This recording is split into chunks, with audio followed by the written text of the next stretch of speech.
I imagine in divinity school, your own like personal religion comes up like right away. It's probably like, okay, take the paper, fold it hot dog style, then hamburger style, and this square write a little bit about your family, and this square tell us about your religion. Call it a fun little party trick that I have, but I feel like I've talked about Mormonism enough that I can deconstruct Mormonism from every different angle, 1,000 different angles. Give me something that you care about in Mormonism, and I can tell you why you should care about maybe leaving the church or waking up to the reality that it's not true. I'm your new cook, Mr. Derp. TikTok, go. Happy Pride Month from Salt Lake City, Utah. Happy Pride Month from Harriman, Utah. Very virtuous. Alan's a real nice guy. The first one, he kind of gets sucked into that. I don't know. We've talked. I don't know I've who that talked was. about. He's been on Mormon Stories a lot. Yeah, it's Alan Mount. Him and his wife. He's the dude we talked about scrupulosity about. Oh, Was Alan? I don't think so. We did. Yeah, he had a scrupulosity episode. I think Kevin and I did it. Yeah. Oh, okay. I thought you were talking about the one we did. No, he does Marriage on a Tightrope. That's their podcast with his wife, where they talk about she's still Mormon. He's like very atheist. She's still Mormon? I don't know now, but when they started the podcast, that was the thing. If she is, she's probably pretty progressive because he's pretty progressive. He's a nice dude, but he's kind of just one of those guys that I think deifies niceness. That was my criticism of Anthony Miller. Seems like a real nice guy. I listened to his TED Talk.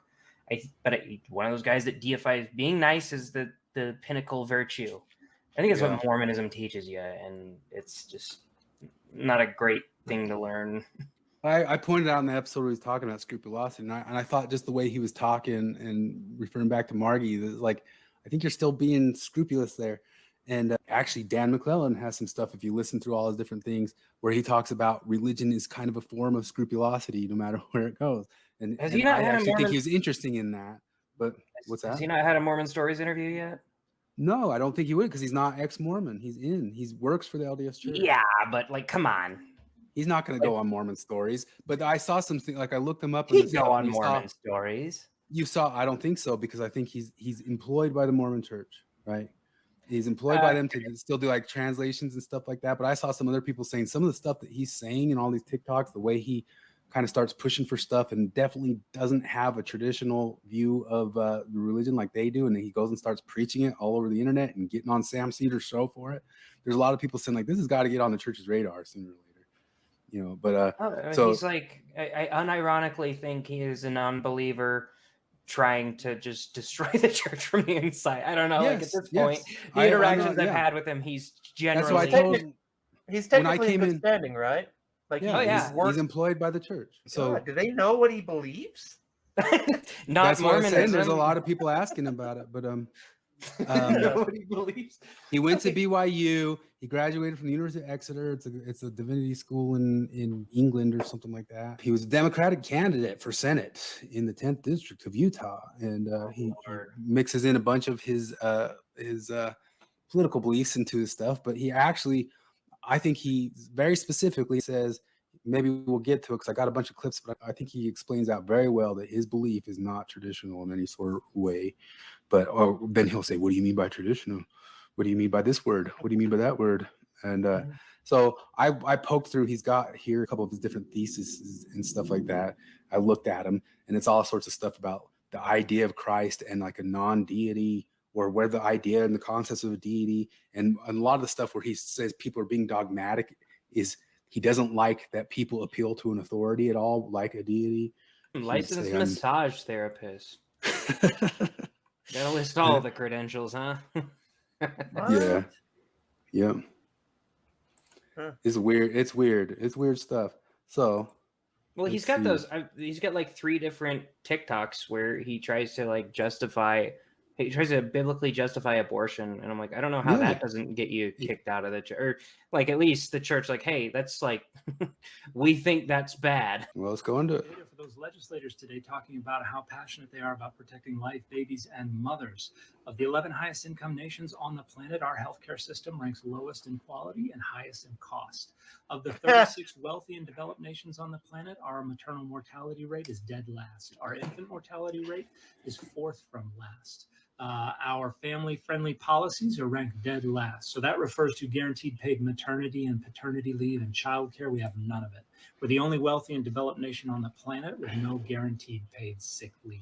We are ranked first for gun-related homicide rate and gun-related suicide rate. So if a legislator proudly declares today that they care passionately about protecting life and mothers and babies, it's a bald-faced lie. They care about structuring power. Oh, it's power. It's just power is all they care about. Because one thing, gosh, he figured it out. There's so many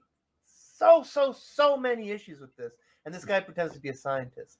Like, these like, what do you think that it's a gift gallop, like you said? What does this guy imagine that the data collection on things like gun violence and infant mortality are like? So you want me to pull up or Mali? You want me to pull it from scientific, something about you're saying from Scientific American? Oh, science. I can't even remember what it was. I know somebody pointed out that like the whole the infant mortality thing is entirely to do with the fact that like we count everything. What? How did you land on that? Why American infant mortality rate is so high? Yeah, they have this weird construal where they don't count the deaths that if like they happen within the first week or something like that. Yeah.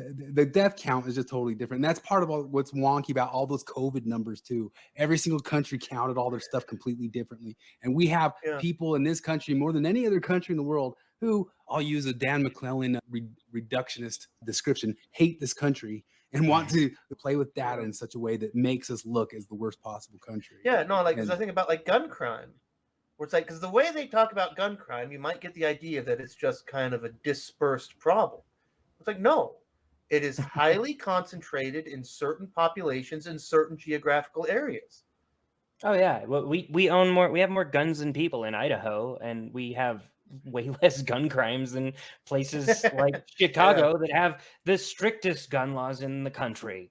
Yeah. So is a baby born weighing less than a pound after only 21 weeks gestation actually born in some countries? The answer is no. And in the United States, it's yes. It's because we have a way stricter bottom line on what. So you're telling me, you're kind of blowing my mind here, because I would have just sort of taken him for his word at it because of the amount of times that he has screamed in my face that he's a critical thinker. That's one of the things about it is like, so supposedly he's so smart and looks into everything and breaks down everything. I bet you he even knows. I bet you even knows that, and he'll just be fine using it as a talking point because it is a Democratic talking point, and he is a Democratic activist because he's a Democratic candidate. And as soon as you become an activist or have that angle, you're no longer playing in the realm of truth. You're playing in the realm of activism. It's obnoxious because like it's such low-hanging fruit. But like the old Republican conservative saws, if America is so bad, why is everybody coming here and why aren't you leaving? America is the easiest country in the world to leave. Like there are other countries where you're literally not allowed to leave. It's not allowed, but like, cause it's just again, it's one of those things where it's like, it's not even two questions deep. It's one question deep. If America is such a nightmare, why is it still the place that everybody wants to be?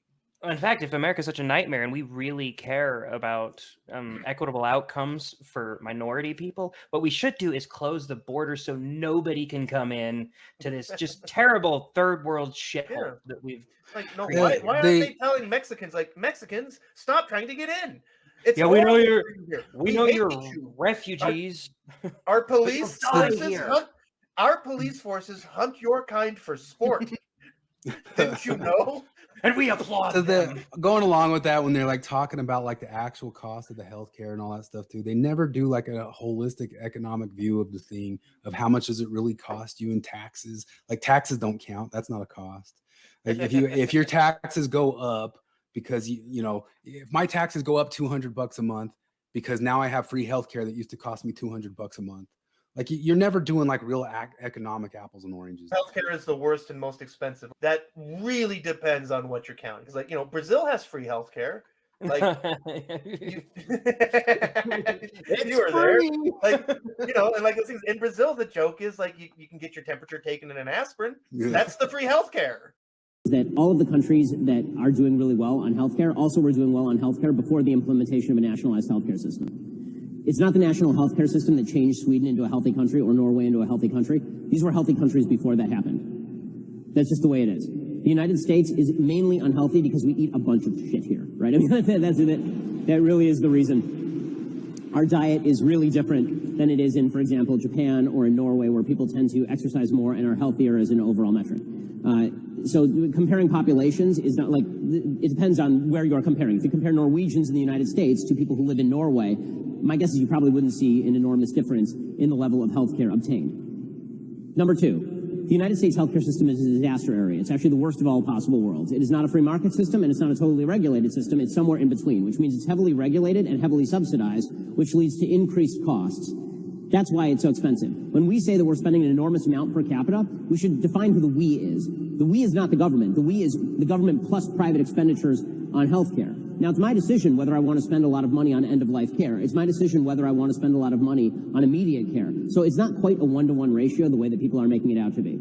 And that's why in the United States, for example, when it comes to 5-year cancer survival rates, we actually rank number 1 in the world. That's because you actually have availability of healthcare if you can pay for it. The question is, how do you bring the cost down? So now to Like, that's about it. with lines and all that sorts of stuff. So if they want like top healthcare, they'll come here because they're looking for something huge. But, like, Then if we you have need that your huge knee problem that replaced- if we did have free healthcare, would that mean that like it extends to everything like abortions or getting a nose job? And they never want to delineate it out or be very specific of saying that it's just minimum, certain level amount of healthcare.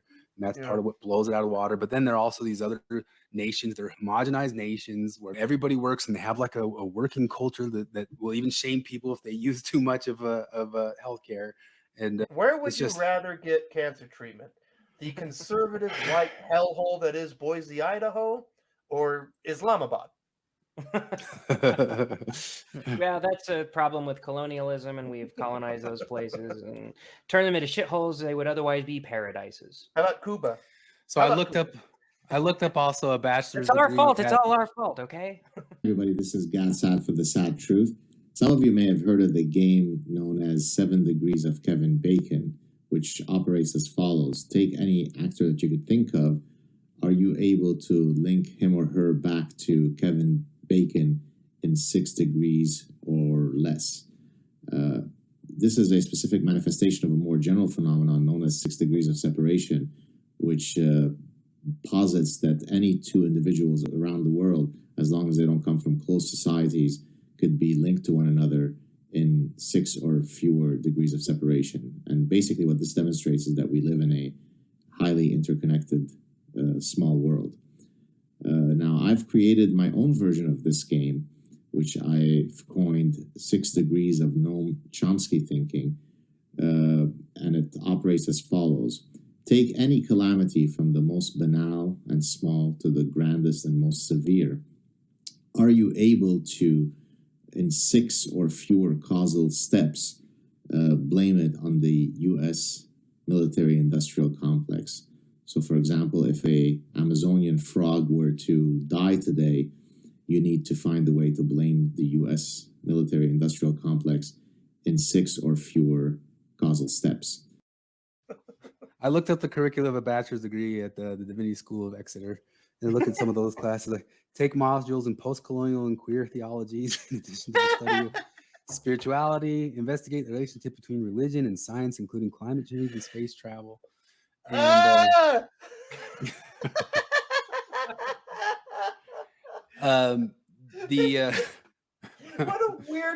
what a weird triad. Yeah. You look like you had things literally crawling under your skin.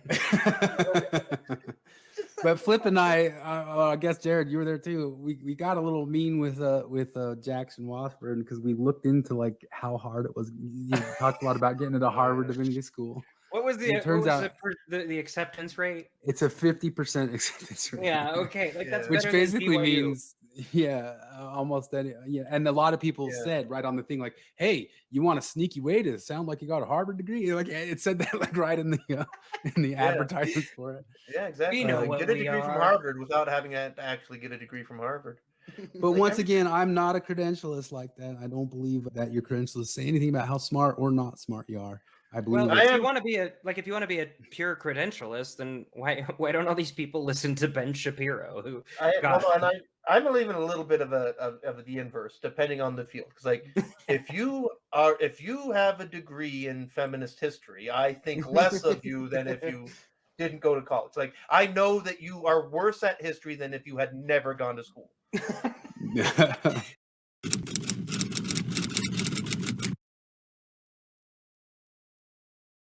We have a special guest, Dr. Lyle Asher, who's a professor of English at Lewis and Clark College in Oregon.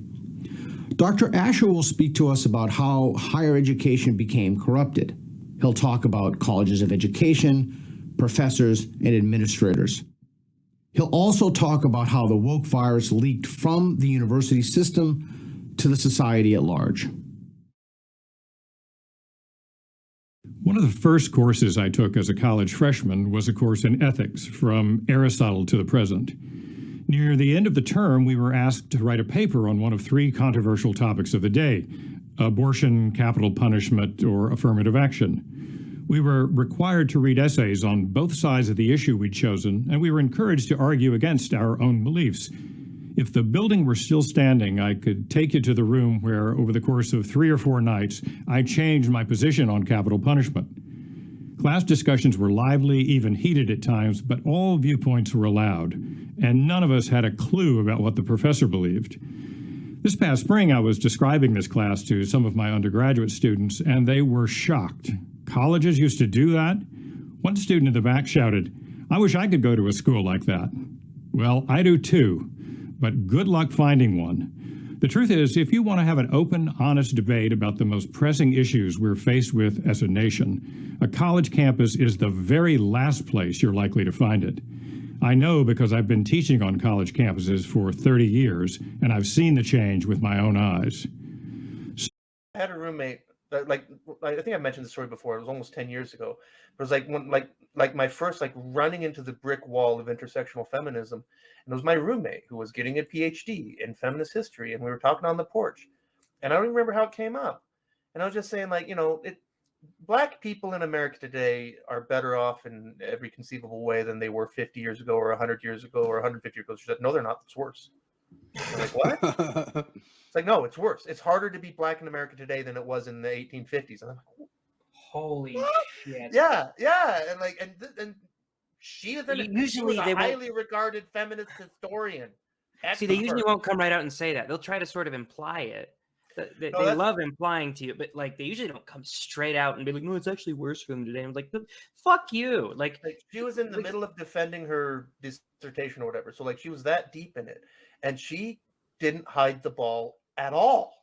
Jeez. So critical race theory is pretty easy to understand. It's a belief system that believes that the ordinary state of affairs in our society is racism, that racism hides itself rather than gets better, has permanence to it, and it takes somebody called a critical race theorist to be able to find that racism, call it out, and hopefully bring us to a place where we can overthrow the entire system. It throws out the idea of step-by-step progress or incrementalism. It wants to overhaul the entire system in a social and cultural revolution that it's going to lead to bring us to a post-racial utopia that it hopes for. That's what critical race theory actually is. So there it is. He's a scripture translation supervisor of the Church of Jesus Christ of Latter-day Saints. Aren't they done? Did they? Is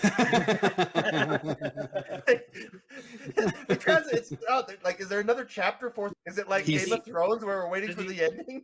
Does he use a seer stone? He's supervising it too. But maybe that just means they're translating it into other languages. I don't know. But I remember 20 years ago seeing all those different chief books. Designer and engineer of the Hoover Dam. Can I have that job? Because now that it's been built and done, can I just be the guy whose job it is to build it? That's so funny. So I saw a video after we did this whole thing that kind of explained to me where the world of translation is ripe for social justice. I mean truth, not social justice, just truthiness. He put out this video challenging rhetoric, because he challenges rhetoric, about some people questioning some new translations. Spanish publisher is in hot water for changing scripture to fit with gender ideology. Okay, let's see it.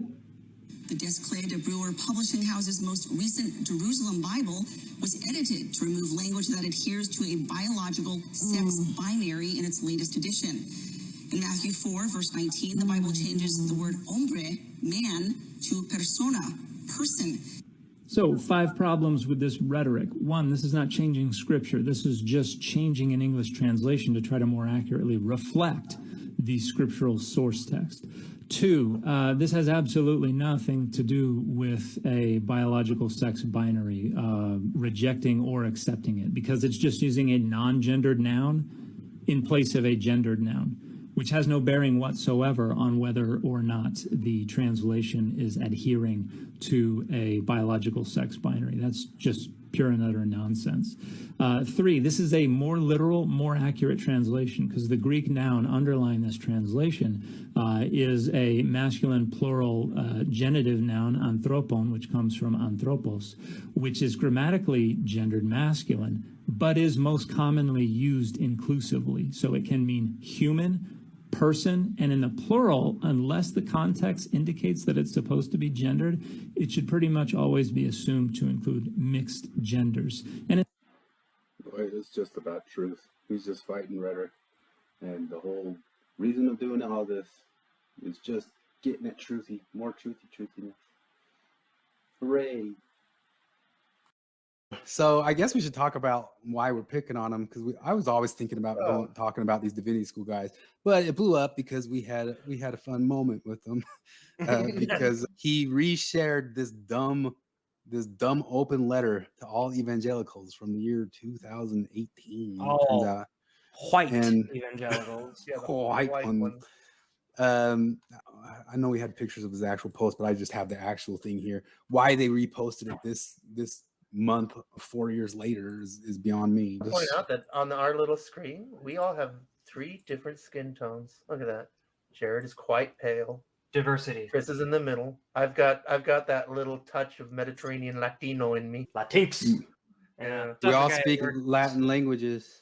I put this guy at work. He's Mexican. His name is Fernando, and I put Fernandix on his name.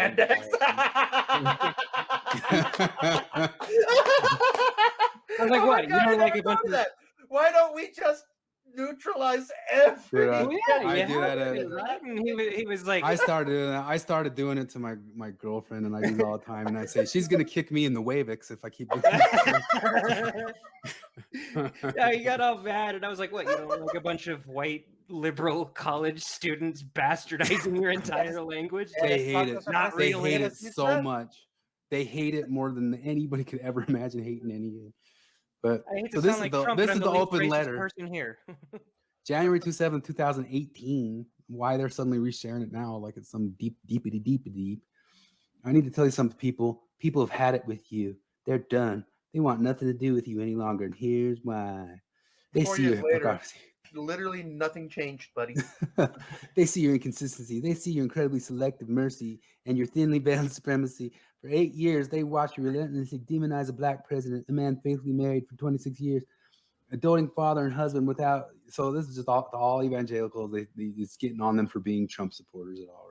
Well, and it lumps them all in. They get mad at them for shitting on Obama, and like absolutely, Republicans were very unfair with Obama. I was pretty young when he started, and I remember like all these people when the tan suit debacle happened. I remember being like, why does that matter? Like, why do we care that he wears it? Because they never wear tan suits. It's unprofessional. It's unpresidential, and then you get Trump as their next president, and so they're absolutely unfair to him. But like they would have done that. Like it's so obvious they would have been unfair to any Democratic president. Because both sides. The other thing is that, like, because I mean, the Republicans were absolutely out of their minds retarded about Obama with the born in Kenya thing, the secret Muslim thing. Like that was all stupid. It was cartoonish. But they are inventing the racist pushback, which just what are you saying? How dare you say that? I think that you need to defer. You need to defer to an expert to make that judgment. For example, let me show you. Fuck. God damn it, what was it? There was a study like white people are just white people perceive anti-white racism because they see race as a zero-sum game. And it's funny because like this was a study, and their proof was that at one point in the paper they just say white people see race as a zero-sum game, and that's why they're complaining about anti-white racism. Like it really was that simple. Like there was no data. What's his name? The Dilbert guy, Scott Adams. He just added a couple things to his hoax list. He has like his blue and on hoax list. Like read this thing to Democrats to see if they believe in any of these hoaxes. And if they believe in any of these hoaxes, you realize that they're just like living in kind of a different planet than you are. And he's got 10 of them now. And one of them was always this very fine people moment, because it's supposed to kind of make them kind of wake up a little bit to the lies that the media has been telling to them. I did not realize. You showed me this, and I laughed my ass off, and it blew my mind. I didn't realize until just now that it was Larry Elder talking. Yeah, Larry Elder puts this tweet out and says Trump did not say there were good Nazis, white supremacists, white nationalists on both sides in Charlottesville. Jake Tapper eventually admitted Trump said no such thing. Repeatedly posted this lie. Did you ban them? Dan, linguist here. Linguist here. Credentialist here. He's gonna explain language and meaning to us. This is his field. Indisputably said. This is his field. Indisputably said the opposite. This is his field. Like if you go into the field of like talking and what people mean by talking and writing, this is Dan. This is all Dan, man. Dan, the Mormon scriptures translation supervisor and theology graduate, is here to tell us what people mean when they say words. This is why Sam Cedar's show had him on, because he just owned Jordan Peterson about this too, because this is his field, not Jordan Peterson's field. He's the one who tells us what words mean and what our intentionalities. Let's see, linguist here. Trump absolutely, indisputably said there were very fine people among the white supremacists.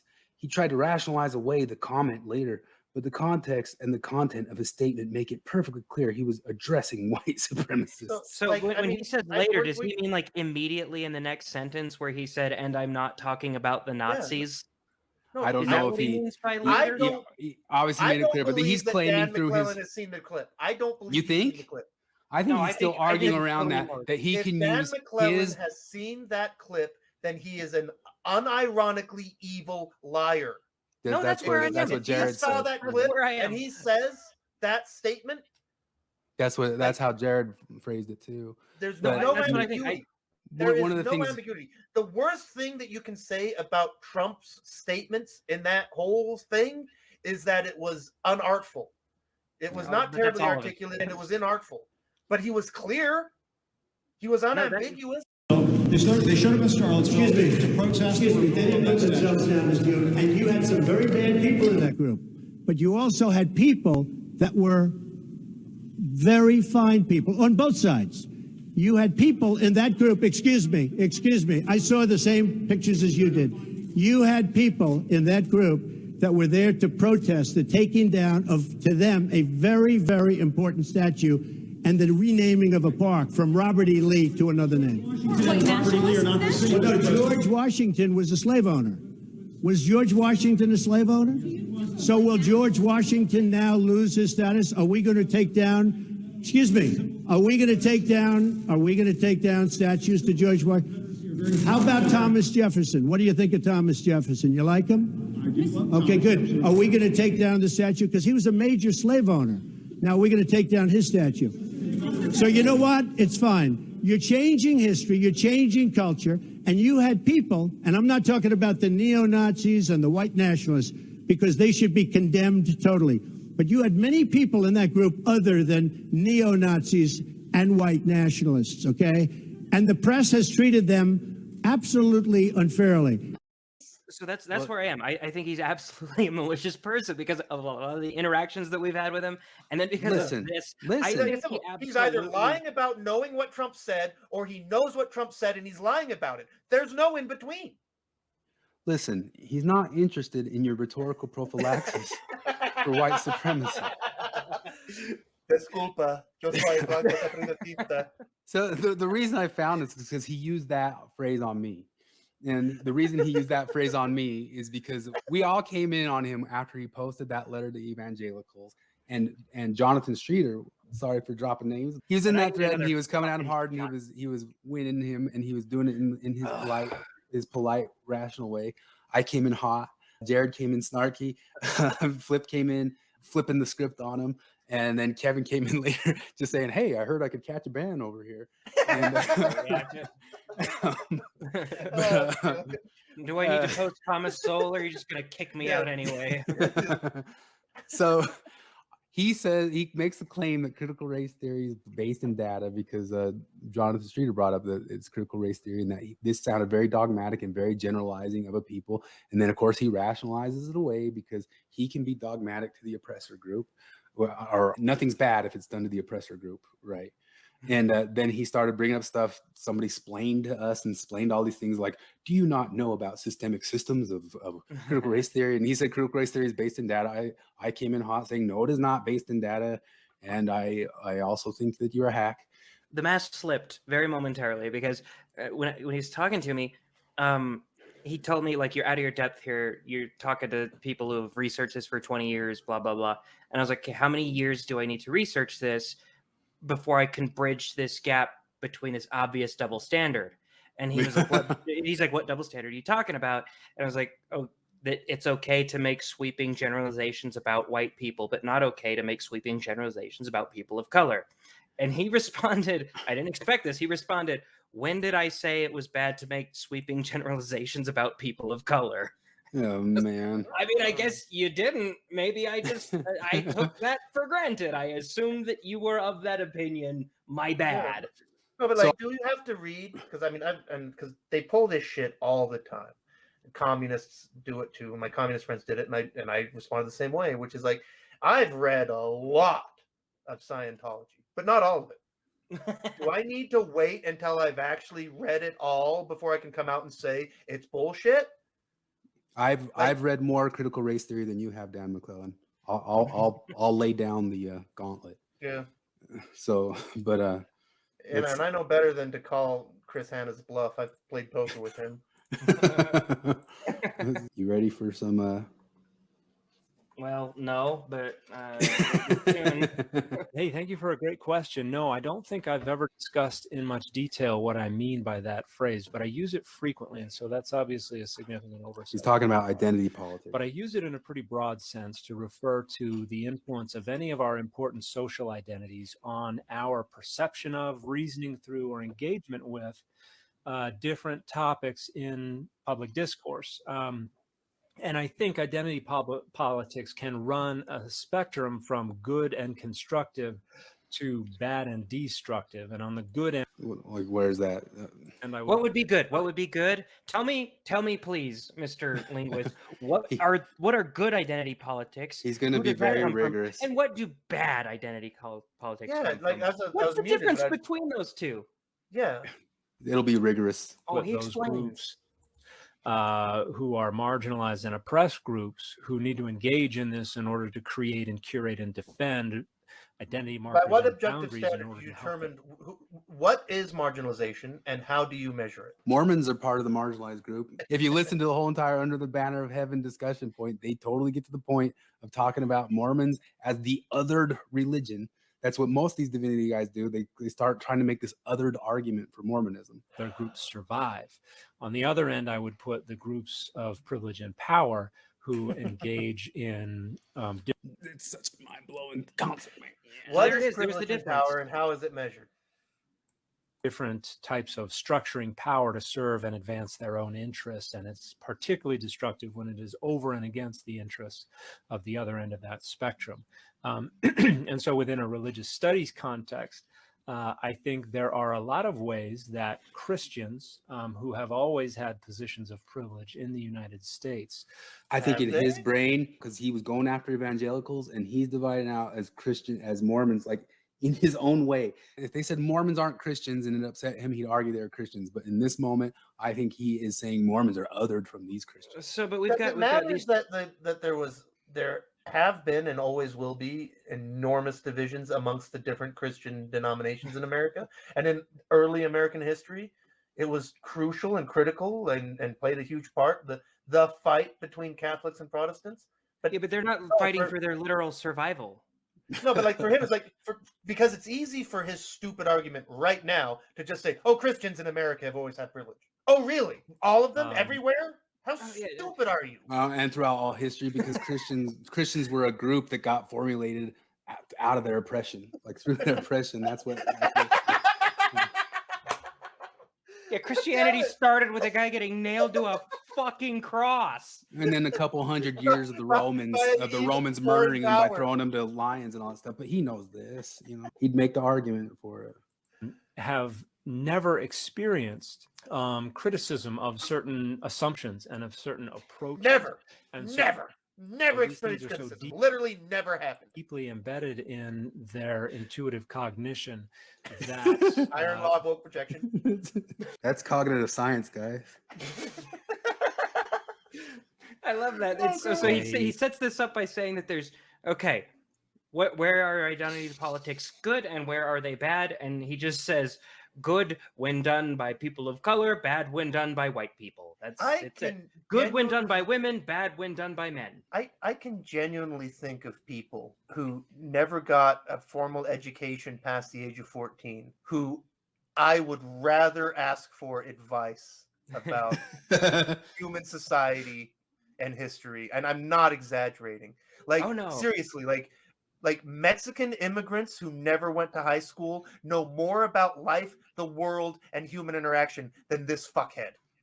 Well, the unfortunate part of all this is that I think inside of the university systems, this is what you have explaining stuff to all, the quorum or whatever, these guys who are just risk-averse businessmen.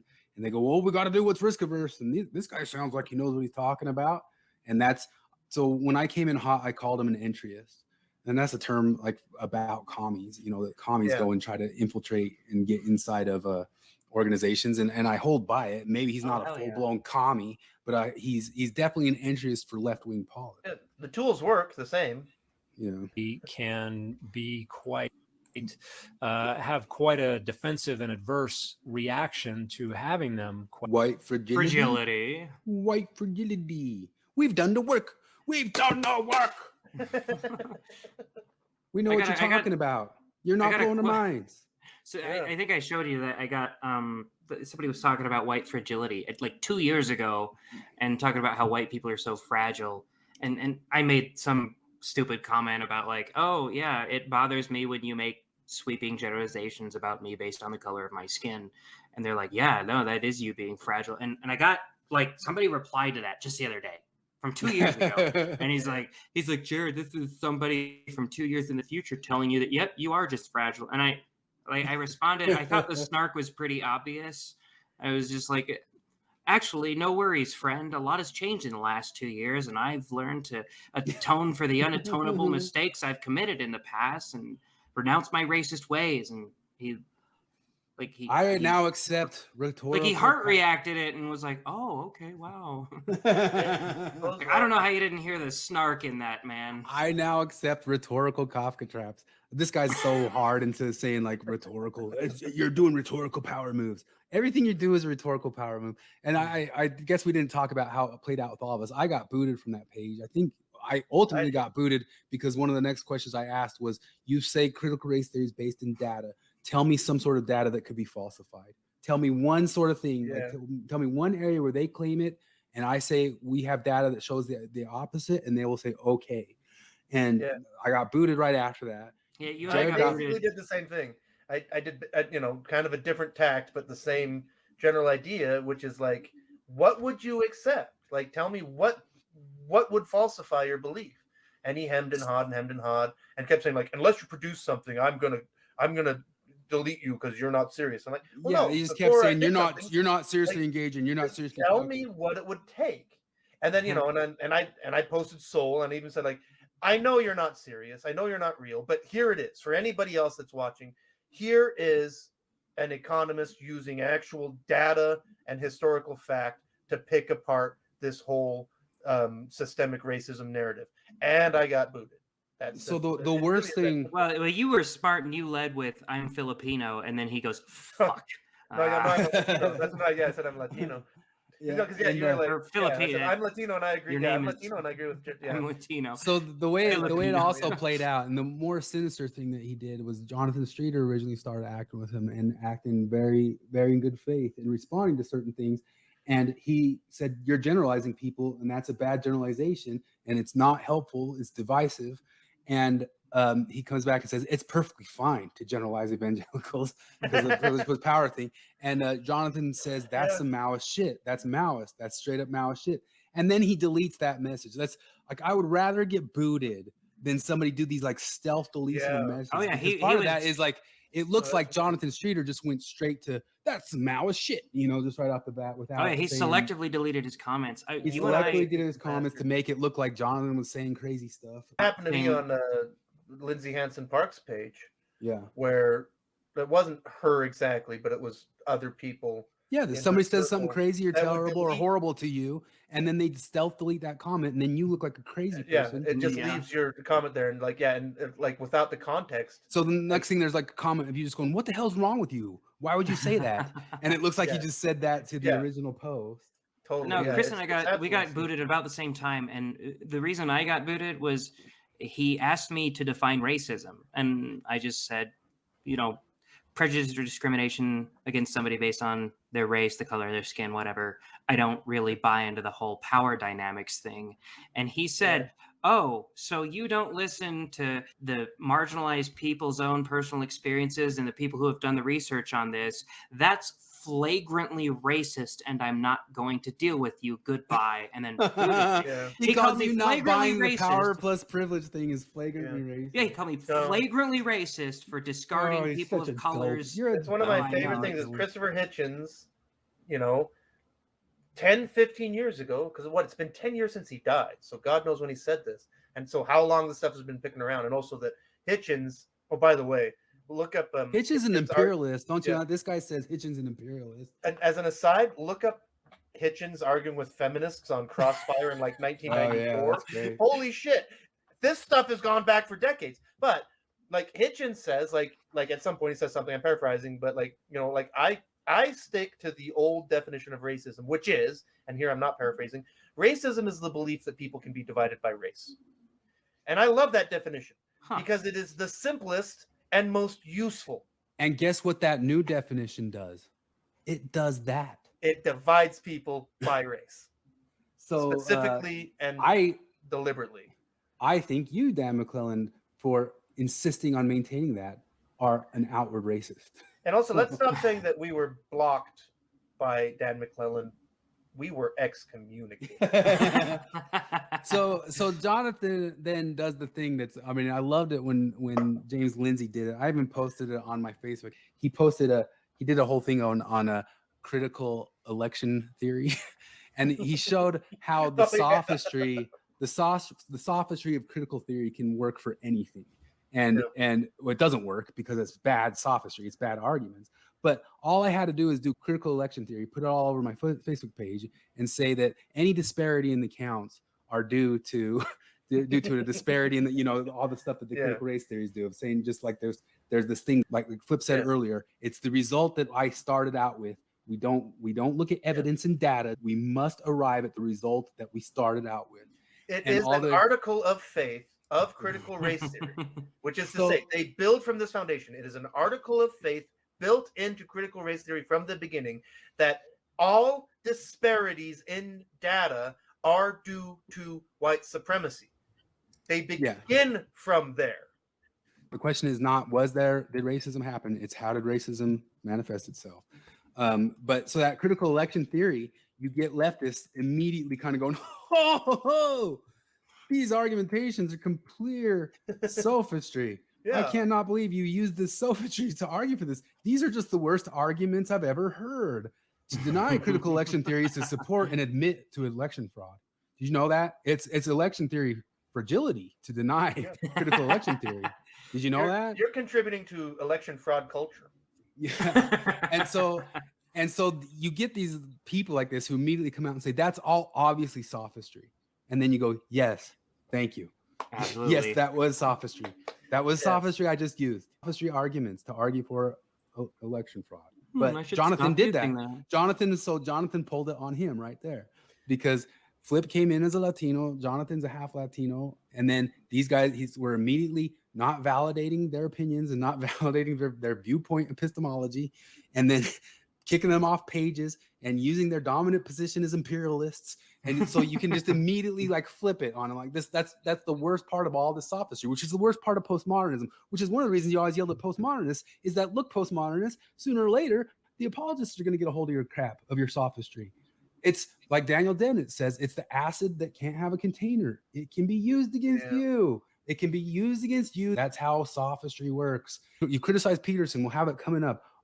Every single thing you criticize Peter for, you'll give other people passes for, because you use all your different postmodern construals and phenomenological construals to give this person a pass, but the person you don't like. So then you do turn it into a power game. It's who you like and who you don't like that you'll argue for using that sophistry. That's just that thing where, like, I mean, where my religion, if it is one, has become like classical liberalism, where who was that? There was that video game Twitch streamer that had a debate with Richard Wolff and kicked his ass. Oh, it was Destiny. Yeah, that was Destiny. like, Destiny beat Richard like, Wolff's ass about communism. Destiny's a lesson. Because one of the things like that he points out that, like, to me is just one of the best nails in the coffin is that, like, in a capitalist system, if you want to go and organize a commune and live communistically, you can. But in a communist system, if you want to produce something and take the profits for your labor, you cannot, right? And that's the things, like, this guy is doing the same thing, because, like, in my world, I can tolerate Mormons, and I can tolerate weird wokey Mormons like this guy. This guy would never get banned from my page ever. He could, in fact, the more he talked, I'd let him just keep going, because give him enough rope, right? But I can't exist. We can't exist in his world, and we know that, because repressive tolerance. We're out. Us pushing back his mind. So all through that, they're under the Banner of the Heavens series. They keep talking about how, like, any sort of criticism coming at them from the left, they have to assume there's a kernel of truth in the criticism. So we have to take it in good faith. But anything come from the right, he just has to immediately just shut it off and close it off, because who was it that said that? They both say it multiple times all the way through it. That was just the kernel of criticism thing. That was so funny to me coming from him. If I were to push him on it, I know he would tell me that it's well, your criticisms were not valid criticisms because you don't have the credentials that I do, and that you were acting in bad faith, and that you were being snarky, and all this you're coming from a position of privilege. It's ultimately, and it's one of the things, like, I'll go back to saying, somebody said I don't criticize RFM, and I do criticize RFM, and this is nowhere near the same thing, but that's the sort of level of, like, I say they go after the Midnight Mormons with all their empiricism, the deconstruction of empiricism, but they won't use that deconstruction of empiricism on critical race theory. They won't, like the whole point is you guys don't go all the way with this. You only use it against the people you infantilize. And this guy has all the apologies in the world to make any square peg fit in a round hole for anybody that he infantilizes or is trying to make a case for. And then he has all the authority, which he all the other times he claims to hate anybody who's, like, appealing to authority. But he'll appeal to all the authority in the world as soon as he wants to discredit somebody. I just had a weird flash of a thought that I want to ask you guys about, because I'm looking at this picture of him, and he's obviously in his office, probably at the church office building. Maybe it's his home office. Always got the credentials in the background. Like, serious question: is this guy a Quorum of the 12 member in 30 years? Is this the future? Oh, fuck. Well, he admits so openly. Or is he, like you say, like, they brought him in for the risk aversion, like, he's got all the right credentials and stuff, but are they say, this guy's radical? Like, either way it could be yes. The way the church is lurching left. But he has so much stuff of kind of admitting to not having any sort of traditional belief, or even believing, like, kind of like some anthropomorphized deity and stuff like that. Although that raises a whole other question, is that in 30 years, can anybody be an apostle when they have an internet history? Well, stuff's gonna have to get weird, because, like, you know, that whole thing where, like, they don't want general authorities to keep journals. Yeah, the internet's a journal. It journals that era of Mormonism has to end. Also, the era of it being kind of like neoliberal bureaucrats, that lawyers and businessmen, that if they want to survive, they got to get past that era. I saw somebody else talking about the Bible and always kind of think of it, like, pragmatically or or what the ideas might mean. But the 40 years in the desert, the reason they might have had to take 40 years in the desert is because to be able to get back to civilization, they had to have a certain generation die out. And because it takes about 40 years for that to happen.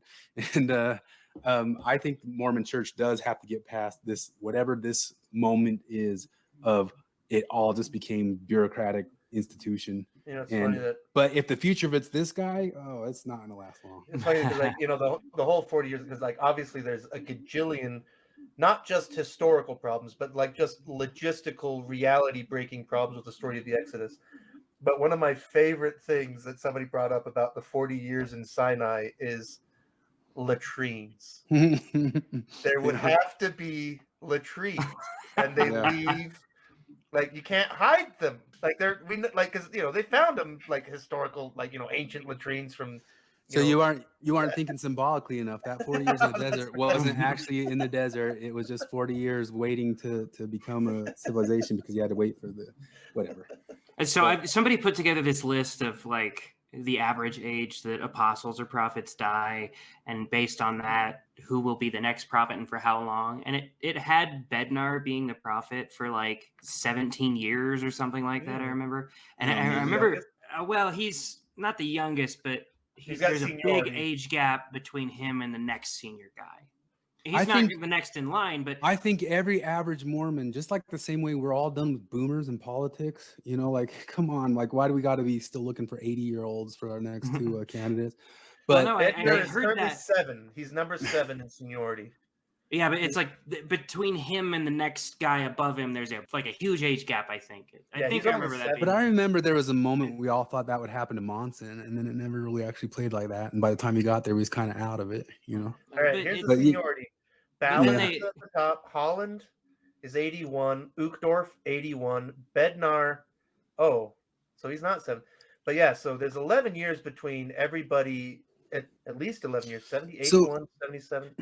Anyway, I was talking about what a robot Bednar was and how irritating he is, and and I was like, oh my god, it'd be so terrible to have him as the prophet for that long. And then I look at this, and I'm like, oh fuck no, that'd just be better, give me Bednar. way better than this. But that's also kind of the same thing that you think about of the boomer politics is all the young people, you just get a little younger, and the more young it goes, the more on average socialisty they get. If there's this type of entryism going on inside the Mormon Church, we know it's happening like crazy with BYU, and Quick's got his whole channel dedicated to it. And obviously, as the universities go, just like I pointed out with that Petrie guy at the beginning, that they got kind of liberalized a little bit going through divinity schools and attaching themselves to universities. And it's going to happen. It's just going to keep going this direction with all the entries. And that happens with the Robert Conquest 3 rules. Unless your organization is specifically labeled to be something against going that direction, it's going to go that direction. You can assume that any sort of institution, the third rule of it, any institution, if you look at that institution and you're trying to confuse about what's going on with that institution, assume that half of the people running that institution are on some sort of level its enemies. It's already full of entryists. That might not be true of the boomer generation, but they were there was times who were moving towards the liberal end of it for their time frame. But that's just the problem with any sort of bureaucracy. And this guy talks about it just the same inside those Under the Banner of Heaven. I would suggest it's getting all the way through those Under the Banner of Heaven reviews, because I think it's interesting not just to hear their critiques of Under the Banner of Heaven, but just also to see the way that they think and the way that they try to square all that cognitive dissonance of being Mormons but being allies, and then that they have their oppressed view of being an othered Mormon, but then still try to get along with these atheistic gay people who they are also trying to come down on for being rude to them and their Mormonism.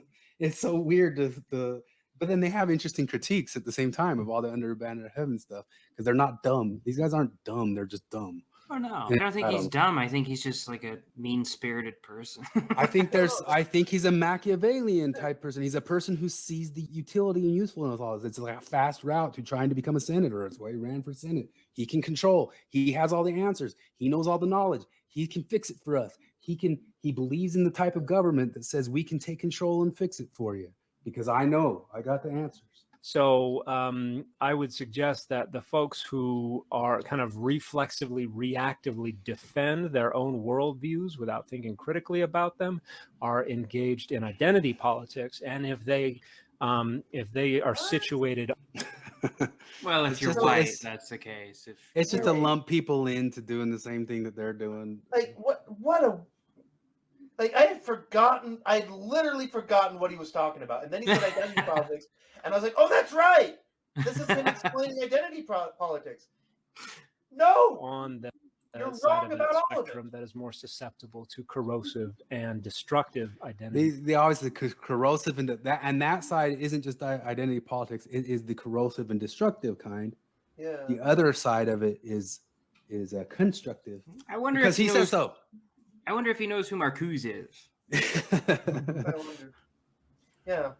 It's like, I always want to ask my wokey friends who think that I don't understand what people are saying. And I always say, like, well, what do you think Robin DiAngelo means when she says, quote, there are no positive white identities, close quotes? Because I'm just a dumb guy. I never finished college. I only lived in Salt Lake City and went on my mission. So what do I know about anything? But I think that what she means by there are no positive white identities, I think she's saying that there are no positive white identities. That's what I get out of that. Hey, let me unpack this for you. When you need to unpack a thing like this, the way you unpack it is by You gotta call him Sweetie. That's the way to. Let's unpack this, Sweetie. So I always have an Office quote to go along with this stuff, and what I think of is there's a brief moment where Mindy is dating Daryl, the warehouse guy, Craig Robinson, and she's so used to dating all of these shitbags that he just always tells her what he wants, and she looks at the camera and she goes, Daryl Philbin is so confusing. He just says exactly what he means. What kind of game is that? But you need to access your uncrazy side. Otherwise, maybe this thing has run its course. Don't you dare walk away from me, Daryl Philbin. You are the most selfish person I've ever met in my Slow entire... down. Think it over. Daryl Philbin is the most complicated man that I have ever met. I mean, who says exactly what they're thinking? What kind of game is that? And that's what I feel like people don't understand that with the Robin DiAngelo thing that you just brought up. Is like, I wonder what she means by that. I don't know. Maybe the thing that she fucking said. Yeah. Yeah. The simplest interpretation is the best. Want to hear his? No, I don't. Is our critique of religion just a what? What is it? Just a reinscription of European imperialism. No. Okay. Before he says anything, no. It's not. Wait a minute. Did you see this square here? Did you see this square here? Did you see this square here? Oh my God. How many of those squares do you have? Believe. Listen and believe. Heathens. You're out of your depth. About deity is primarily the product of the Renaissance, the Reformation, and the Enlightenment, and particularly attempts to rationalize and authorize European imperialism and the subjugation of other societies. That's what the Enlightenment was for. That was the telos of the Enlightenment. This son of a bitch has the temerity to say this stuff while wearing a shirt that says data is greater than dogma. Oh my God. Oh my God. But the iron law of woke projection never misses. It's probably his own shirt that he's selling too. No, it is. It absolutely is. He talks about this. Data over dogma is like his catchphrase. Like he coined that phrase, and he says it all the time. And it's the funniest shit ever because I think of that every time I hear him say something like this. He's got a merch shop. Hey man, he's selling this shit. I'm sending you the link. He has a merch shop. Capitalist realism, man. Capitalist realism. Looked at these societies through Protestant-colored lenses, and where we found connections, we could say, see, they're just like us. They're just not as developed. They're more backwards. They're inferior. They need our enlightened thinking and economic models. Now, I think we need to be careful when we try to generalize from Christianity to all religion, because it's doing the same thing. And that rhetoric is still frequently used today to say those societies are like us, they're just not as developed, and they're in need of our enlightened European/American thinking and economic model. Mormon cultural relativism. So how do you do that? How do you Afghani Muslim girls about gender theory? How do you send out missionaries? I think it's Mormon? wrong to teach little How do you send them Afghani out? Muslim girls about equality, because that's just us thinking that our modern notion that women should not be treated like property is a notion that other people should have, and it's superior to the notion that a lot of underdeveloped, an imperialist term, countries view as not part of their actual culture. So it's us imperializing their culture with something that we perceive as being better. Who are we to tell Malala's shooters that it's okay for girls to learn? That's us pushing Western dogmatism out of that. Did you see the Pure and utter nonsense. Did you see this? Let's make the world a better place by prioritizing data over dogma. The irony, the unbelievable irony about this campaign. Dan McClellan joined the TikTok community as @McClellan to combat disinformation. Oh my God! Iron law of woke projection never misses. To combat disinformation regarding the study of the Bible and religion, and his motto from the beginning has been data over dogma. Like everything, you're talking about the Bible. There's no data in the Bible. Ah! The fuck? He also just does he talk about data? No, like well, he's huge into saying you can only look at the text and people look at the text, but then you also gotta. He knows what the original thing was because he's been to divinity school and knows that this was originally what happened with this situation. Originally, what happened in this situation, then it devolved into this situation, devolved into this situation. So he's got all the authoritative history of whatever word means. So you got to use the data of that rather than going to the dogma of appealing to some sort of religious authority of what that Bible thing means. But the real authority is him. But he doesn't also, authority's not good. He also hates when you appeal to the original idea of a thing, which is what he does. But then he'll also say that he appeals to the original idea of a thing, but then he also has to take into account how it evolved over time. And what's the okay thing to use? What's the okay concrete concept to use? Well, I think you have to defer to him, because he's the Gnostic who has the knowledge that will tell us which one's okay to go with.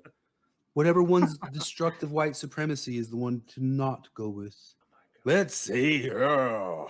Is there more? Oh, yeah. Oh, God, I hope so. I have another shot ready, so. Do you want to hear about the development and concept of religion? Well, that's one of the things, just going back, like he talks a lot, the same thing I usually point to Durkheim talking about the gelling of religion, but he talks about the etymology of the word religion from where it first came from. And it says it comes from gelling and tying community together. And that's where he goes through this whole thing about talking about how religion is basically this sociological concept. This was one of the ways that I try to understand it too. And he's even done, because he's been through divinity school, he's even pointed to some things that I've talked about, and he's obviously read more on the concept, you know, I mean, like the idea of it being the thing that can gel certain communities better together, or questioning on evolutionarily speaking, if it was a spendril or if it was necessary to evolution, or if it was just something that was like a kind of like a spin-off of evolution, not stuff that you'd really think would be coming from like some sort of true believing Mormon, you know, aspiring apostle. But continuing fire hose of madness. I just clicked over to Facebook. There's a new NPR story. Quote, every day, these kids are waking up and they're seeing headlines and think pieces about them, Rin says about trans and non-binary youth. But they're not objects, they're people. Rin's Tiny Desk contest entry sends love and affirmation to transgender youth. Oh my God! Like, frankly, if anything, it is the Christians who are saying, you're not an object, you're a person. You're a girl, you're a boy. God made you a certain way, and it's okay for you to be exactly what you came out of your mother's womb as. And you don't have to change that. You don't have to medically and use the left. Use that science of the science that comes out of the horrible enlightenment. Don't use that science to do some sort of techno change to your body. It's just natural. The people who literally objectify trans and non-binaries are the left, and left-wing media particularly. They're the people, they use them, they're a political tool, They use them as leverage. It's ironically, it's the conservative Christians who said, "No, you're you, and you're just you, and that's okay." Well, let's learn about homosexuality from this. Nor a sodomite. Hey everybody, check out that video for context. This individual is quoting passages from Deuteronomy 23 as if they refer to all male homosexuals, and they do not. They're actually references to two specific types of sex workers. The first verse uses masculine and feminine forms of the adjective holy substantively as euphemistic references to cultic prostitutes. The next verse uses the noun kelev, dog, as a euphemistic reference to male non-cultic prostitutes. This individual does not understand what these verses say, does not care. If they did, so he's appealing to the original meaning of the verse. They would pay closer attention to the verses immediately following, which prohibit any and all interest charged on any and all loans not to foreign people. They'd also pay attention to the verses immediately before, which flatly prohibit taking a dump inside the town you live in, because God's presence will not enter a town that has poop in it. This is not a person who cares what the Bible says. This is just a bigot. Iron lava projection never misses. Is he a flagrant bigot? Because I don't want to be outdone. You're still the king of bigots, Jared. I better be. Oh gosh, let me see here. The acoustic guitar, southern haircut, pale skin. It's a non-haircut, but it's, you know. That's what I mean by southern haircut. They don't have barbers. Man, there's a lady at work from Mobile, Alabama, and she is just a blast. Because, you know, she's kind of a modern lefty type, but grew up in Mobile, Alabama. So she still loves the South. But she told me about going mudding. You ever heard of going mudding?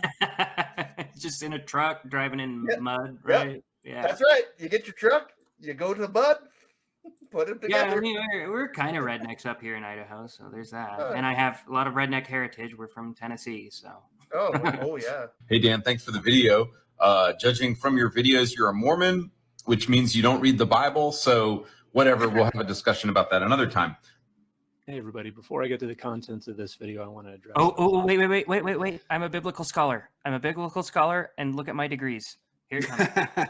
This creator is trying to make it sound like they watched some videos and went like, that sounds like Mormonism this person is sharing. It doesn't. But none of the Yeah, that's true. positions I hold are uniquely Mormon in my They're videos. not Mormon at all. Yeah. Then what are you? They're opposed to Mormonism, and very many of them directly contradict Latter-day Saint ideology. Oh, he just said This creator knows I am a Latter-day Saint because I've explicitly said so, and because other people have explicitly said so. So that's a bit of posturing that I didn't find incredibly. I think you're a Latter-day Saint because that's where your paycheck's coming from. To suggest it means I don't. And the future, it's how you get in through your. He says all politics are power, so he's openly admitting it's his power to become a state senator. Yeah, you're not kidding. So I was explaining, I don't think Flip got here when I was explaining, I think that this guy is impersonating in all of his mannerisms somebody specific. And I want to see if you can guess who I think it was. So just listen to him for a while. He sounds just modern day internet talkers. I don't read the Bible indicates the person has not watched any of my videos, because I have 4 degrees in the Bible, including a PhD. There it is. I publish about and teach about the Bible. Yeah, no, and they all went right over your head, just like your hand. It just went right over your head. So skip the content. Like, what's the voice and the cadence sound like? I don't know. I'm not sure. You got a side by side? You got a reveal for me? No. I just you'll know it out earlier. I bet you'll get it. Read the Bible far more than this creator has, in more languages than this creator can, and I have also read a lot more about the Bible than this creator. So the posturing here does not fill me with confidence about the rest of this argument, but let's see what it is. This screwdriver was made by Black & Decker. It included an instruction manual for how to use it. If I go and kill somebody with this screwdriver, can I sue Black & Decker and say, hey, I killed somebody with your screwdriver, so you guys are to blame? So I will not presume to speak for Joe here, but because this is responding to my analogy, I will point out that this is a ludicrous straw man, because my point was not remotely to suggest that the Bible is to blame or that the people who created Christianity are to blame. It is precisely Wait. This guy's a Mormon? This guy's a Mormon and Yeah. believes that people created Christianity. How is he allowed? What? I mean, I guess his Yes, tithing no, I'm check's telling you, clear? he's straight up. I'm telling you, I said from the beginning, you might not have been here, but I said I'm more of a believer than this guy is. Yeah. Nobody created Christianity, you jackass. Well, he would disagree. I don't know if you've noticed. You can only see one right here in this thing.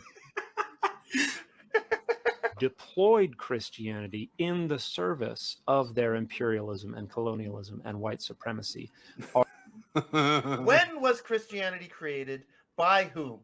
Are the ones to blame, which is kind of the point this He could give you a big long dissertation answer on that. creator is making. Oh, no, he can't. I'm However, blocked. there's an additional layer to this, and that is that the brand of Christianity that this creator is trying to promote is It's not. It's all wrong. The one person who has all that esoteric knowledge, the one with the gnosis, is Dan McClellan. a direct descendant from that deployment. If we go before European imperialism and European colonialism and white supremacy, Christianity was much That's all that happened in that time frame. Huh? That European different. God damn Readings it, of the Bible were much. And the you'd have to concept of point Europe is of not even Mormonism. concrete. Mormonisms were colonialists. If that's your construal of what was happening in that modernist time frame. I just don't understand. Like, this is one of the things. I read history for fun, and I always have. Well, that's why Which you is don't got one guys of these. like this never work asshole. on me. Guys like this never work on me because, like, I just know, like, what Europe? When? What are you talking about? That's the current Europe has day not been construal. the It's same the thing so you for remember all that. time. Do you remember that at Exeter College they get into post-colonial studies of theology? This is the post-colonial concept of Europe. That's right. He That's knows right, the I forgot. post-colonial concept of Europe, which is the truth. Not well. I mean, that comes from a It's kinda postmodern like tradition, like which you're- doesn't think there's such thing as a truth. But he's Europe appealing to that equals- pretty hard right here with his credentialism and these imperialist squares behind his head. Right And there. I mean, and you can tell how sneaky they are because, like, European imperialism, oppression, white supremacy. You just need one of those words. From their view, one word does it the whole job. Like, I really think it's just to fill up paper that they keep using different words. Where it's like, no, for you to say European is to say colonialism, is to say imperialism, is to say white supremacy. Well, if you remember, like with critical theorists, the main goal is always to immediately take away your epistemic authority, take away your moral authority. And this guy is king at it. He's good at it. You're good at it, Dan McClellan. Very good at it.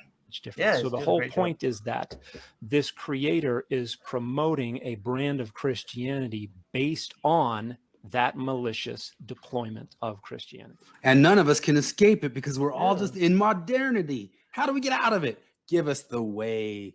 Also, King like, of the I mean, just Gnostics. by the way, like, I mean, Dan, we've been shitting on you for a while, but you have beautiful blue eyes. You Aryan. Get yourself out of your blue-eyed privilege. Any example of colonialism or slavery or anything like that, those people weren't Christians. They weren't following the Bible. So obviously, this is a no true Scotsman fallacy. The creator is That's arrogating right. to themselves the authority to declare who is and is not Christian and who is and is not interpreting the Bible correctly. Only Dan has that authority. It's so. Dan is the that's what Absolutely he says is that, like, the Dan McClellan no true Scotsman fallacy would be that, well, I am the true Scotsman, and Yeah, that's I'm the true Scotsman. I studied in the Scots area. I come from the European Europe. I got a We're fucking not- PhD, laddie. For him, we don't even have to call it the no true Scotsman fallacy. We can just call it the no true Bible scholar fallacy. There you go. It's Sam. That's the end of it. Is it- Gnostics. I'm still really tripping up that this guy said in public, apparently from his office, speaking privately, but in the capacity of a Bible scholar and church employee, that said that Christianity is a creation. How does he have a temple recommend? Yeah, Unless Yeah, he's got like 3 videos where he tries to justify abortion. Like, Yeah. I don't understand how that sticks with. But it's I don't know. because the religions are wrong and he's right. and they'll see that sooner or later if he can just work it from the inside, do that inside-outside job. Read Leviticus 18:22. Hey, everybody. I think this is an odd verse to pick to try to demonize Pride Month for a few reasons. One, it omits female same-sex intercourse. In fact, there's no verse anywhere in the Hebrew Bible that addresses it at all. It also hot. doesn't address those Idiot. God's into it. just the active participant in a specific act of male same-sex intercourse. And if we try to understand the rationale for why this is included and other things are conspicuously omitted. The thing is, like, he's getting super pedantic and specific on this one, but obviously in places where, I mean, it's the whole sophistry of this world. Any sort of other thing where he needs it to be the more generalized point, he'll obviously argue for the more generalized point of the thing. He's not going to get that pedantic on it.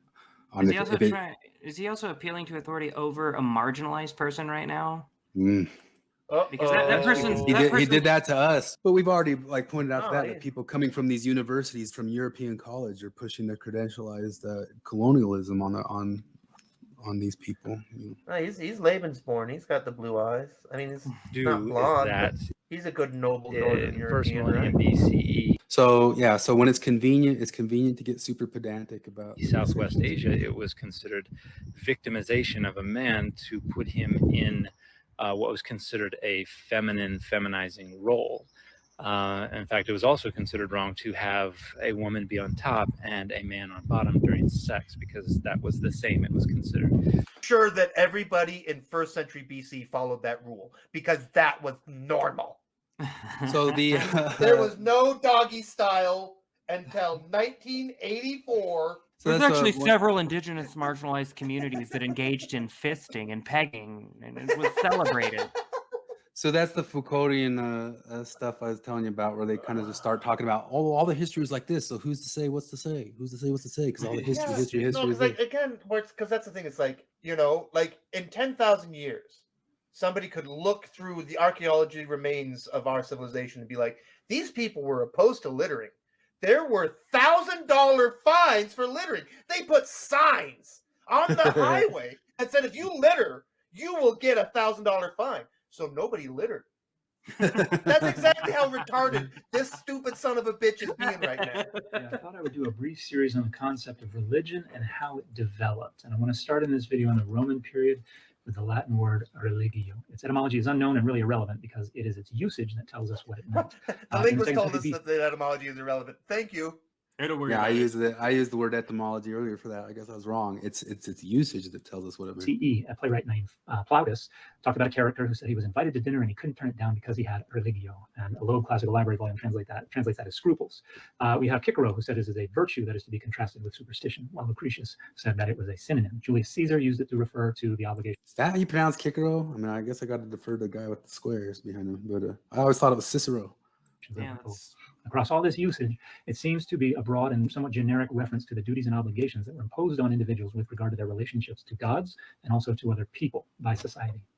Hey everybody, part 2 in our discussion of the development of the concept of religion. Let's talk about religion and early Christianity. Which, by the way, some of the earliest if I'm gonna defer to somebody's credentials, I would probably trust a PhD linguist to tell me that it's pronounced Kikero. Like I'd probably be like, oh, okay. I don't know. Yeah, I why believe that the one. The thing is, like, most of this construal here, like if the theology school or him was based in just telling us like the truth about stuff, we get back to that Jonathan Haidt thing. Are you telling truths or are you doing activisms? And he's got so much activisms worked into stuff that it starts making me dubious of stuff, because you think he's doing the Foucauldian thing about anytime you get into history with an activist, it gets weird.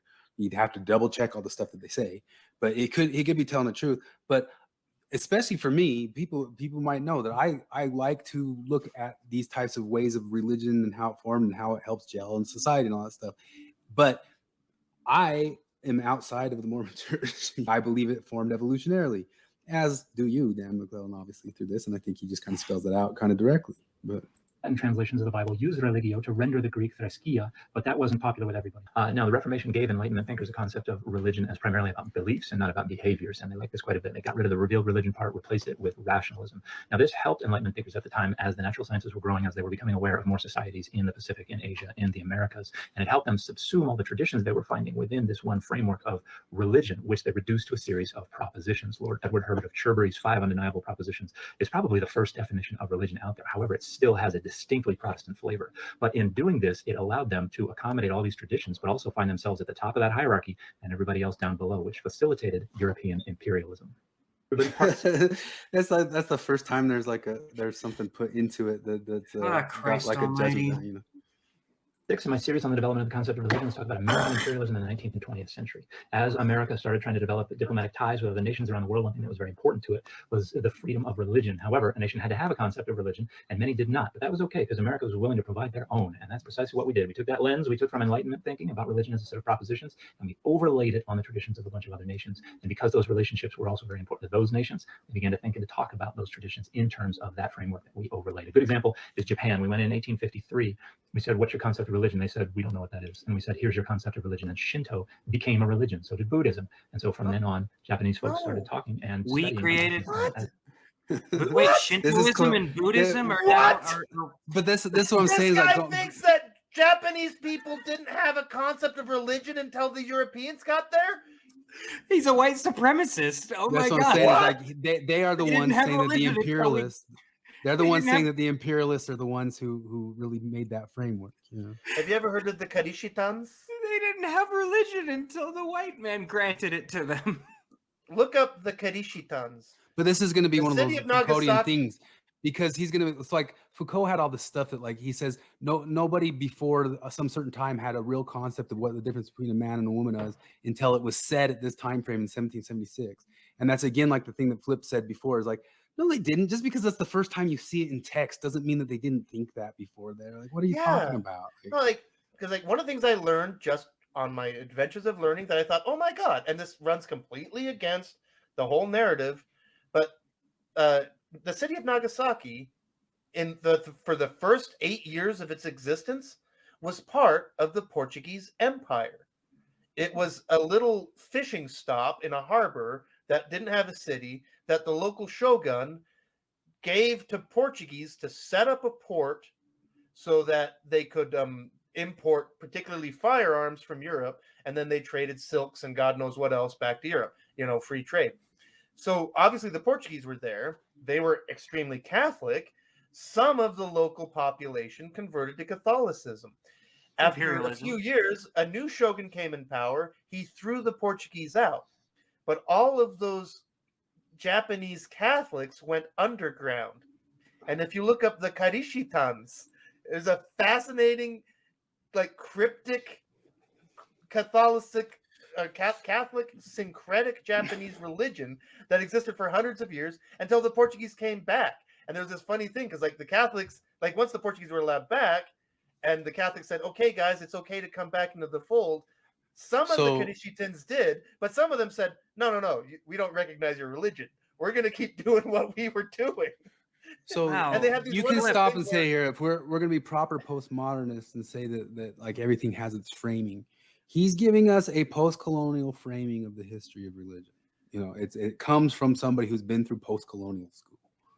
Flip, I gotta say, you've got all of these nuggets of information that I really wish I could be interested in, but I just can't because they're not working toward a doctorate. Oh, if they were working for one of those squares, a certificate or something like that, I could appeal to your authority, but you have no authority. I got no squares. I mean, I can link you to a Wikipedia article, but everybody knows that Wikipedia isn't a real source. Oh, shut up, high school teachers. Well, if none of that information is working towards liberation, fuck it. But I was going to say one thing that's really funny is and you can see if you look up the Karishitans, there's examples of it on the Wikipedia article, which has links to other sources in case you didn't know. But they would do this hilarious thing, this wonderful, brilliant, hilarious thing where they would have nativities but they would disguise their Virgin Mary as like a Shinto goddess, and they disguise their baby Jesus as something from Buddhism. And so when the authorities ever came around, they'd be like, "Oh no, that's just my Shinto shit." But actually, it was like secret, hidden Catholic nativity scene.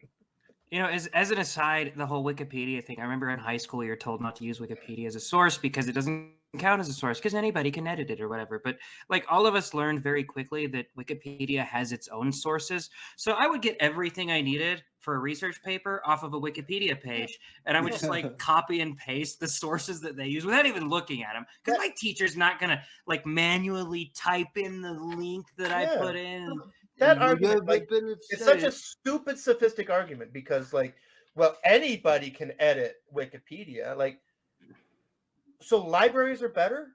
Because, you know, like, anybody can decide what books are or aren't in a library. So I guess libraries are just total crap. Well, but then full circle, it's coming true because it's gotten so ideological and they boot out anybody for their repressive tolerance angles. But well, yeah, like was it Steven Crowder? If it's hurtful information, it must be deleted. Steven Crowder. If Dan McClellan was the one arbitrating it, you wouldn't be allowed to say some truth on there. He had an edit deleted because it said like no source, and he specifically cited Thomas Sowell. Yeah, and you can't put Thomas out there. Hey, we got deleted from this guy's stuff for mentioning Thomas Sowell. Part 7 of my series on the development of the concept of religion. Let's talk about the academic study of religion today. So, understanding religion as something that developed within the power struggles and the imperialist goals. Now it's taken over completely by woke to humanity. Yeah, he's. I haven't. I was gonna say I skimmed over his TikTok, and I only listened to the ones that I thought might have woke shit in them. So I totally didn't look at this one. I don't know why I was dumb enough to think that woke shit wouldn't be in like any or all of them. Yeah. So there's just like another level of it too, of just saying like, why are you playing Mormon and pretending to be Mormon for the job or for the power move of being a senator in a place where you got to be Mormon to be a senator? I have to believe that like somebody in the church, you're an entryist. He's an entryist. You'd go to one of the 80-year-old guys and then be like, hey, 80-year-old, like, hey, Uchtdorf, I know that you don't know what TikTok is, but you want to see what the guys on floor 13 are saying on the internet right now? Of Europe and America leaves scholars with some questions. Does something that we can call religion exist in a delineable way apart from our own discourse about it? A lot of scholars would say no. They would say that it is discursively reified, which that's Foucault. Discursively reified. All this discourse stuff and discursively reified. It's postmodernism. I love how like you could just say, is religion a thing? Like that's what he said. But he had to say it in 50 words instead of 5. Is religion a thing? It's created by our discourse. Hegemonic discourse. Of course it is. How else would it be created? Some other questions. If this is the case, how do we understand religion?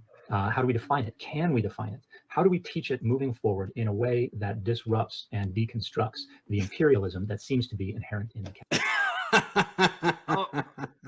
That's the definition of religion. How do we define religion in a way that the development of the concept of religion? This is inherently part of the development of a concept of religion. That's just where it is right now. It has to be right there right now. And because the other thing is like when he talks about imperialism, because he uses European imperialism, but does he know about the other non-European empires, or does he not? Those were from like non-white supremacy. It's from a power hierarchy where they were lower on the power hierarchy than European colonizers currently are. Therefore, it was just part of their culture to be a colonizer. Like it's only a criticizable cultural issue if it's a Western cultural issue. So There's if it's no an Eastern development. imperialistic thing, then it's okay. There's no development in religion in the current day that doesn't have to do with deconstruction. That's what he's trying to say. Wow. What? Thank you for a great question. There were always folks who saw in the imposition of this framework an opportunity to increase access to power and resources and advance their social and economic interests. And so, iron law, vocal projection. You see an opportunity to increase the power. And you.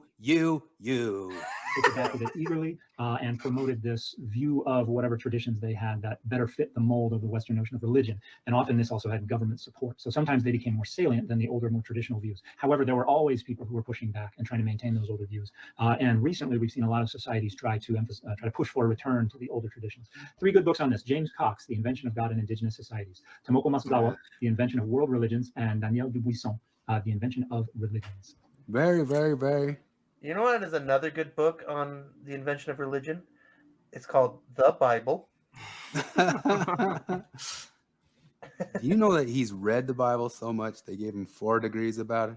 I was just trying to think of because part of the thing that's so obnoxious about this is his dressing, his haircut, everything, he's upholding white heteronormative hierarchical power structural norms of Mormon white. Well, he's got to do that to appear a certain ways to be elected in the Senate to do his entryism project. I did notice that he's got his top button is undone, which is that's the Mormon sign of a rebel in the church. Yeah, that's what I always did. But also, it's not always a white shirt, right? He's always got also colored shirt. yeah. He doesn't always. No, that was me. After my mission, unless it was a big event, I never wore a tie. It was always a colored shirt, and it was always unbuttoned one. Yeah. You guys ready for a palate cleanser? Uh-oh. I hope it's a girl playing the I don't know what you mean by that. Uh-oh. Jackson Washburn. They are gatekeeping.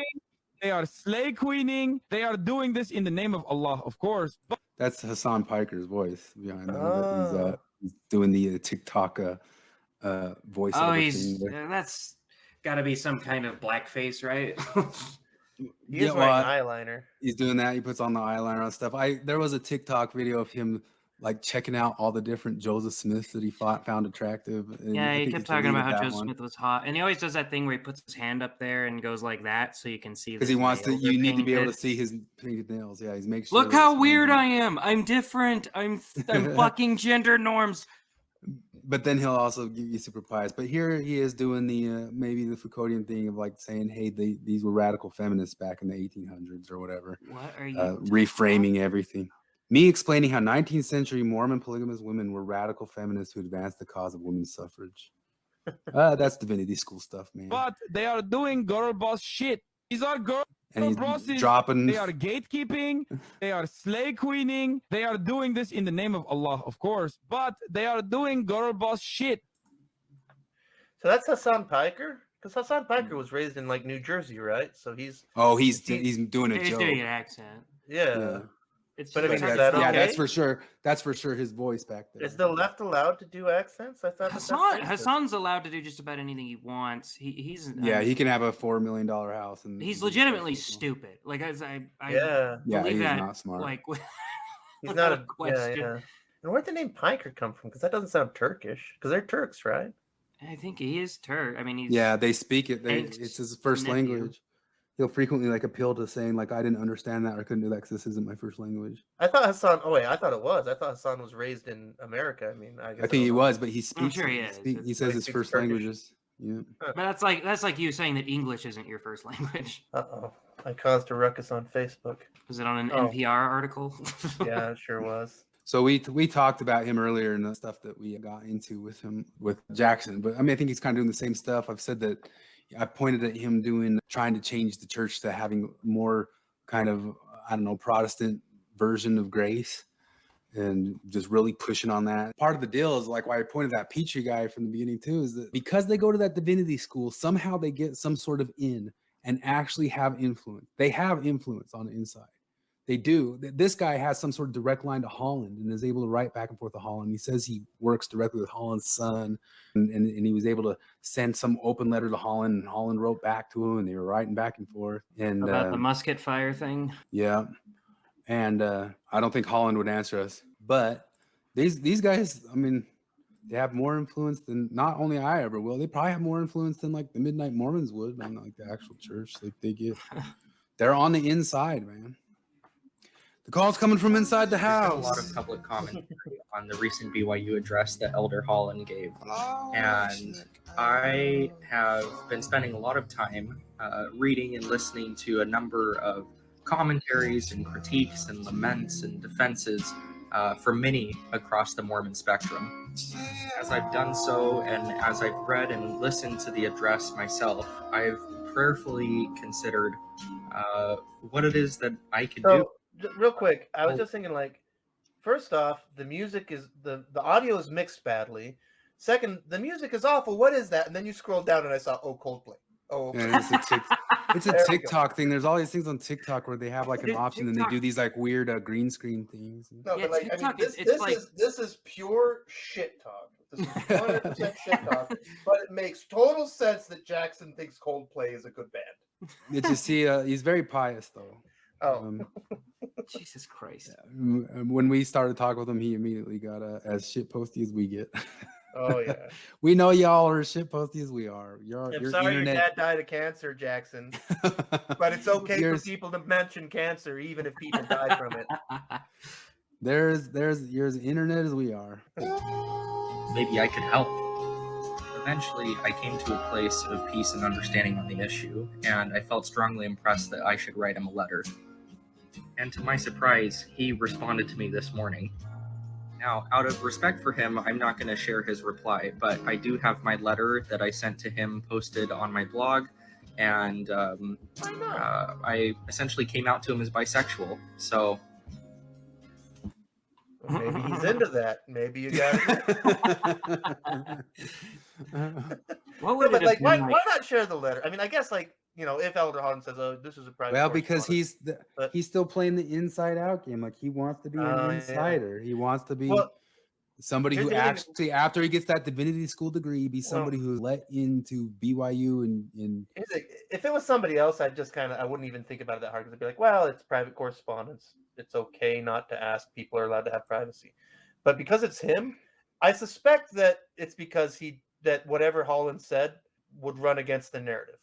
Because believe me, if that letter was filled with evil, hateful, then it would come out. He would have published it. He would have screenshotted it and blasted it. But if it's in saying, I love you, stay in the church. But this is that guy. He's trying to reconcile staying in the church and being one who changes it. He's doing the SLC punk thing again. Like I can change it from the inside because I got all the Gnostic knowledge and now I'm going to divinity school. Harvard divinity. So Jackson, see if you can get Nuance Ho to do your makeup for you. I know this is bad. That was my first comment. Is if I notice how, like, you described this as a Southern haircut, like I'm a guy with a Southern haircut.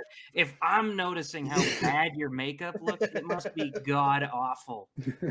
Great question. So thanks so much for sending it in. Of course, I can only speak for myself here. All right. But these are 5 things essentially that have helped me cultivate my, own personal devotional life within college as a Mormon.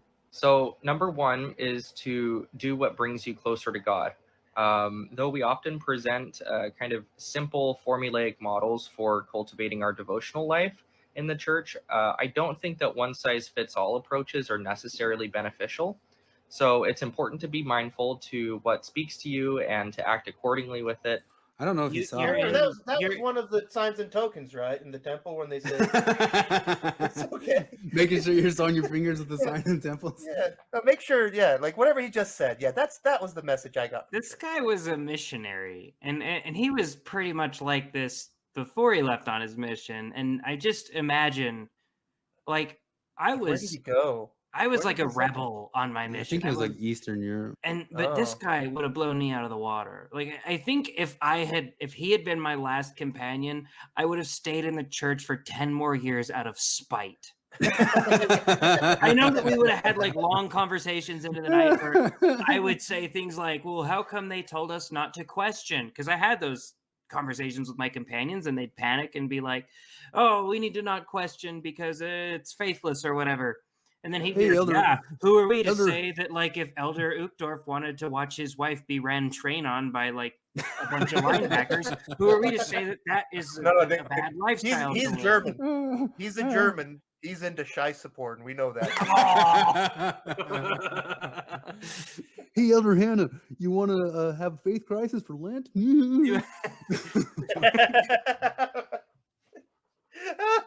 And what exactly that looks like may change for you over time. I think it's For example, important, it may though, look like a to guy not with an force eyeliner, or it square may look pegs like a in guy round without holes. eyeliner. I think that Alma 32 in the Book of Mormon provides us a really beautiful model for experience-based spiritual living, essentially teaching that if it doesn't bear fruit, maybe it's time to water a different plant. So number 2 is to not just draw water from your own well. College is a great opportunity to venture outside the familiar and experience greater ranges of diversity. No, it's not. So I really encourage you No, to it's explore not. other. No, it's not. If you want to go experience diversity, find a restaurant from a place you've never heard of and go there. Universities are the most like homogenized, milquetoast, sanitized safety zone. They are the There's no imperialism. diversity there. This wokeism is a form of imperialism that you guys are moving out into the world. Jackson, if you want to experience diversity, learn Spanish and start a conversation with a Mexican gardener. Flip's not saying that from a place of a guy who does not do that every day, all day. I imagine in divinity school, your own like personal religion comes up like right away. It's probably like, okay, take the paper, fold it hot dog style, then hamburger style, and this square write a little bit about your family, and this square tell us about your religion. And I imagine like I want to be there with a camera on the day that he shows up in like probably turquoise hair with like full on makeup and long ass nails, and it's gonna be like, hey, my name's Jackson. I'm a Mormon. And they're like, no, you're fucking not. Oh, gosh. Their faith traditions seek nourishment from the truths and vibrant paradigms that they see the world through. I promise, at least in light of my own experience, that it'll really deepen your love and appreciation for others.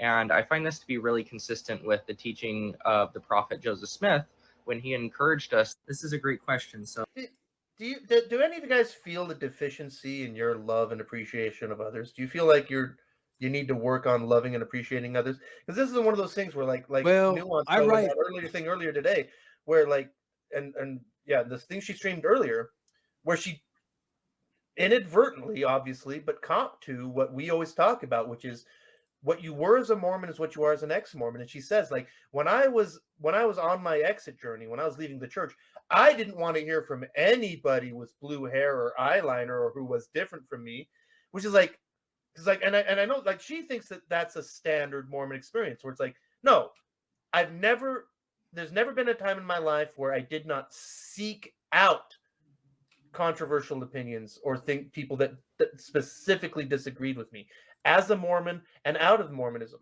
But yeah, like that is again where like so I explained that to my wife. We were driving back from Utah today, and I was yelling in the car about this, and Cara Burrell got brought up specifically, and we were talking about like I think a lot of times what she does in talking about how Mormons are is just reveal how she was as a Mormon. Yeah. And she says things like she'll talk about how absurd it is that to think that like such a small portion of the world population is Mormon, and she goes, so it's absurd to think that God would make only such a tiny portion of the population able to have meaningful spiritual experiences. And I always go like, did you as a Mormon believe that the Mormon church had a monopoly over spiritual experiences? Did you think that a person could go their entire life without being Mormon? I always assumed that like they could still be guided by God. They could go on their own meaningful journey, and it could be exactly what God wanted them, and they would never find out about Mormonism, because practically speaking, within the doctrine of Mormonism, that has to be the case, because otherwise there's just a bunch of people who go throughout their entire lives in meaninglessness because they don't have the truth and they don't have the Holy Ghost or whatever. So I don't know what kind of Mormon she was, but it'd be interesting to have a conversation with her. And the other side of that is the fact that, like, I think sometimes to paint herself as just this one-dimensional idiot when she was Mormon is kind of advantageous to her current argument. So I think maybe she probably wasn't as terrible of a Mormon as she makes herself sound, but she makes herself sound like a really shitty Mormon. I appreciate you giving her that steel man, and we should allow for that possibility. But I am going to say, no, I think when she talks about how bigoted and closed-minded Mormons are and how she was, She's talking about herself. And I can tell you that, like, that was you, honey. That was you, lady. I was never that kind of Mormon. I was never a conservative, and I was never a bigot. I was a Mormon, though. But then how did you become a bigot after leaving the church? Oh, whoops, that's right. But when I don't know, whenever I have a question about how I might find more vibrant paradigms, I ask Nuance Ho or Jackson Washburn over the internet. You just did that, and Norm Macdonald it's revealed unto me through their vapid answers. What was you just redid the Norm Macdonald bit about, who was it? God damn it, his name's escaping me. Seth Meyer. Oh yes. When I think of comedy, I think what would Seth Meyer find? What would Seth Meyer do? Seth Meyers wasn't crazy about that. He came out about the L and said, I wouldn't have told that story. Seth Meyers said that? Yeah, he said, do we have the quote here? Just bring up the quote. He said, I wouldn't have told it. I feel the same way. I think when you're at SNL, you're seeing so many different things behind the scenes. There are often things to give away that are yours to give away. Norm played it in a way that is very Norm Macdonald. And he went on to praise you, but I don't know what that means. I mean, how do you choose what to reveal and what not to reveal, what to share and what not to share about an institution as powerful as this? I always think, what would Seth Meyers do? Ridiculous.